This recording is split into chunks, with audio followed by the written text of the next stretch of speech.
Ayan! O di, ang ganda. Pero teka, parang may kulang.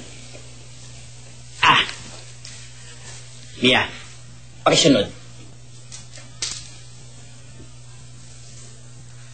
Yan! Perfect! O tingnan mo, konting galaw lang, ang laki ng pinagbago. Wala kasi kayong art. Mang Toto, saan ko ito ilalagay? Hawakan mo muna. Ho? Alam mo, Mang Toto, ang galing-galing nyo. Parang ayos restaurant po. Saan nyo natutunan to? O saan pa? Di sa Restaurant de Paris. Paris? Saan po yun? E di sa France. Paris. Huwag niyo pagsasabi, ha? Mang Toto. Wala ka naman sa bubong. Ilapag mo sa mesa. Wow, Mang Toto! Ang ganda ng lamesa. I like the presentation. Bravo, wonderful. Thank you, senyora.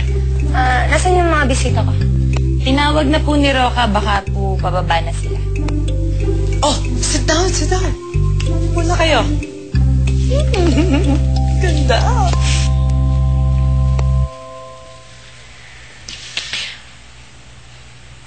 Paano ko sila tatawagin? Hindi ko naman alam pangalan nila. Pala na.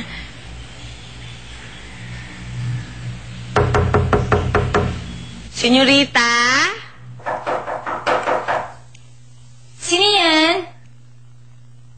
Si Roca po. Muchacha po dito.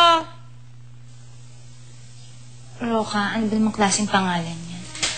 Sandali!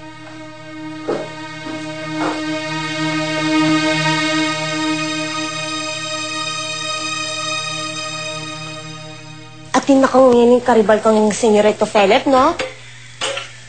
Sino? Wow. Chismis tabo.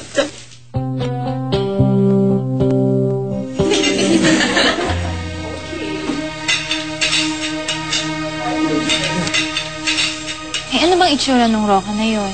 Napansin ko kasi magaganda yung mga maids nyo dito eh. Maganda rin ba yung Roca na yon?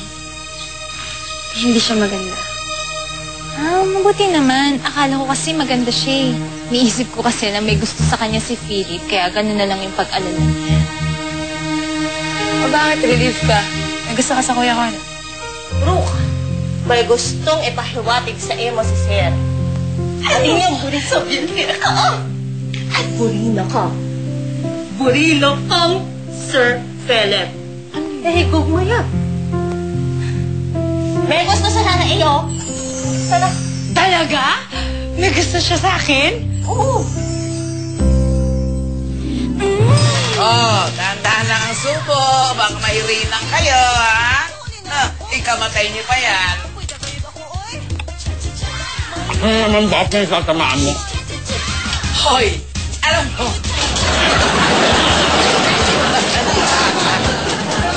Matanda!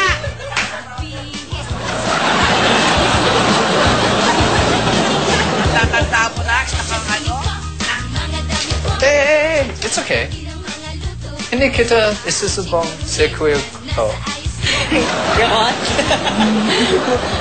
Mga kwentong puno ng inspirasyon ang inyatid sa inyo ng